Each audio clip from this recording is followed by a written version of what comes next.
Good afternoon, I'm Liam Adams and you're watching MediaPlex Live at 1.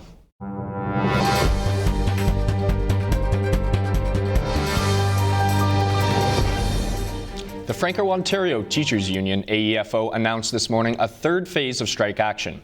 During Phase 3, all 12,000 regular and occasional teachers will walk out province-wide 1 day a week starting next Tuesday.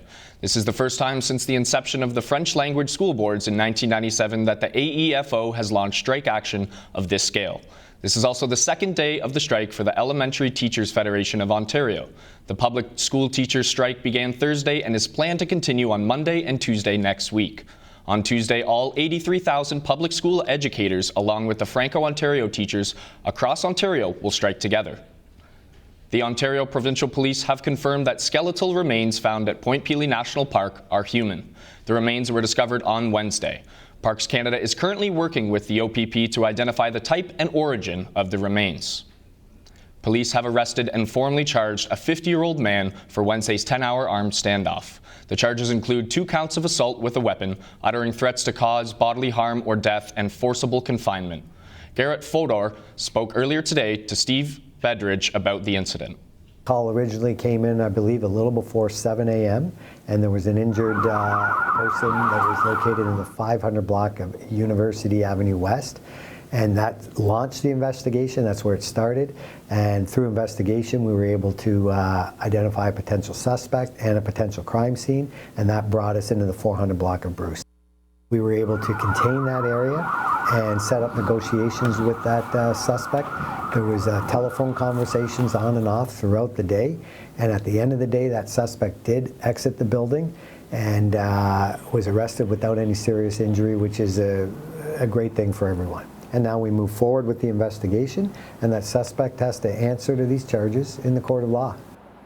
On this unique set of circumstances, we did have 1 or 2 reported situations where some people were using technology and live streaming some of the audio and video of what was going on at the time. It can make situations like what we had the other day challenging when it's in what I like to call live or real time, because if somebody's streaming something, that is in live time. And if that intel, if you will, is available to the suspects or relayed somehow back to the suspects, it could create a situation that jeopardizes safety. Our community over the years have seen a lot of situations where police need to cordon off an area, and it's always in the name of community safety. So for the most part, they did a fantastic job. We're requesting that people don't publish live any photos or video that could compromise our officers and their location and could compromise the investigation and the efforts to make a safe arrest. The worldwide concern for the coronavirus continues, but Windsor-Essex is still free of the illness. Health Canada increased the number of cases in Canada to 5, with 3 in Ontario and 2 in British Columbia. The closest confirmed case to Windsor is in London. In a media conference yesterday afternoon, provincial health officials stated that 62 Ontarians have tests that are still pending. Opioid use is becoming more prevalent in our communities. 17 opioid-related emergency room visits were reported between November 30th and December 1st. Miranda Monahan investigates the ramifications. Opioid use has spiked in Windsor over the past couple years, and the Windsor-Essex County Health Unit and emergency personnel are becoming more concerned. Dr. Wajid Ahmed is the medical officer of health for the Windsor-Essex County Health Unit.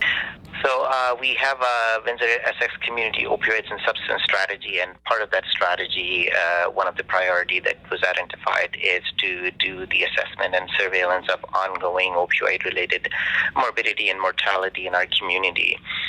Sergeant Steve Bedridge is the Public Information Officer for Windsor Police, and he says some crime in Windsor has gone up and some has not. Multiple crimes. Some crimes are up, some crimes are down. Our service and our patrol officers, who, let's not forget, work 24/7, 365 days a year, do respond to a number of calls in a shift regarding a person in crisis. If you or someone you know is struggling with an opioid-related crisis, contact the local crisis line or go to your local hospital emergency room. For MediaPlex News, I'm Miranda Monahan. Those in the community suffering serious mental illness are being offered additional support. The Safe Bed program was unveiled this week by the Canadian Mental Health Association alongside Hotel Dieu Grace Healthcare. Police, emergency services, and community crisis centers will direct people needing assistance to a 4-bed short-term crisis support facility at the CMHA downtown Windsor. St. Clair College will be constructing a new residence building on their main campus beginning in May. The structure was greenlit last year in response to the increasing number of international students, which this year has reached about 5,000. It's hoped the 512-tenant building will be completed by November this year, with students moving in next January.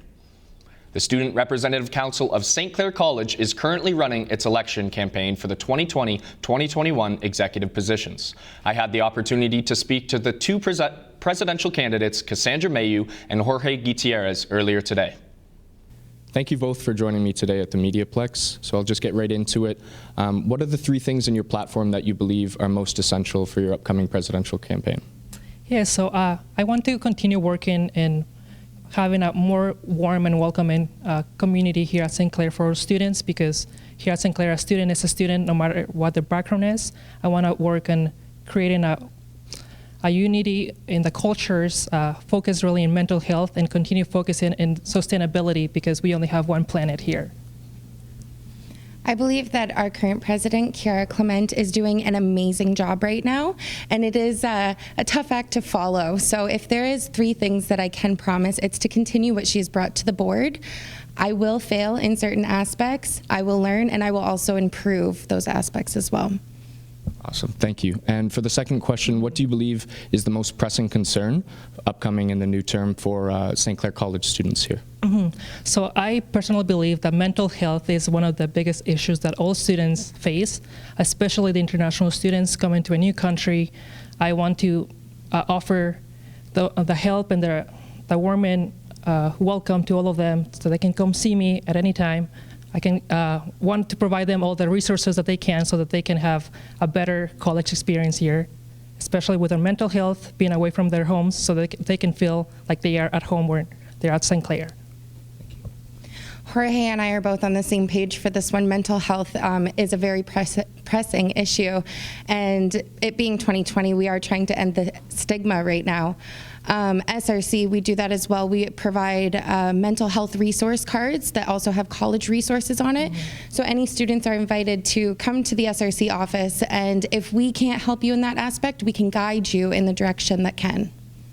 Thank you both for joining me here today, and good luck in your campaigns. A group providing medical assistance to people affected by conflict, epidemics, and disasters in over 70 countries around the world is looking for people to join them. Victor Nee found out more. Yesterday, the School of Creative Arts at the University of Windsor was a makeup for young adults interested in a Doctor Without Borders, or MSF. MSF stands for Médecins Sans Frontières, which is the French name of this organization.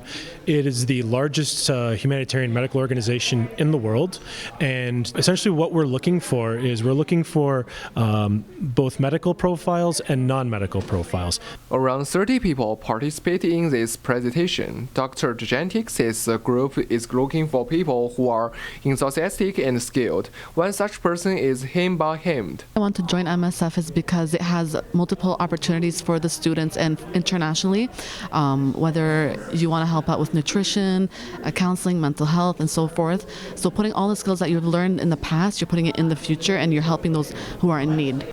The mission of MSF is to go where others don't. Those who are selected will be using their skills to provide care and perform humanitarian work. If you didn't get the chance to attend the presentation but are interested in the group, check their website. For MediaPlex News, I'm Chen Ye. Fiat Chrysler revealed the new and updated 2021 Pacifica at the Chicago Auto Show. Inspired to compete against crossovers, the Windsor-built line of minivans will offer all-wheel drive and close to 100 safety features. You can see the new Pacifica when the North American International Auto Show comes to Detroit on June 6th. Now turning to this weekend's weather. Tomorrow, snow will continue with temperatures dropping to -4. And Sunday, more flurries are expected and a low of -1. Thanks for tuning in. I'm Liam Adams, and you've been watching MediaPlex Live at 1.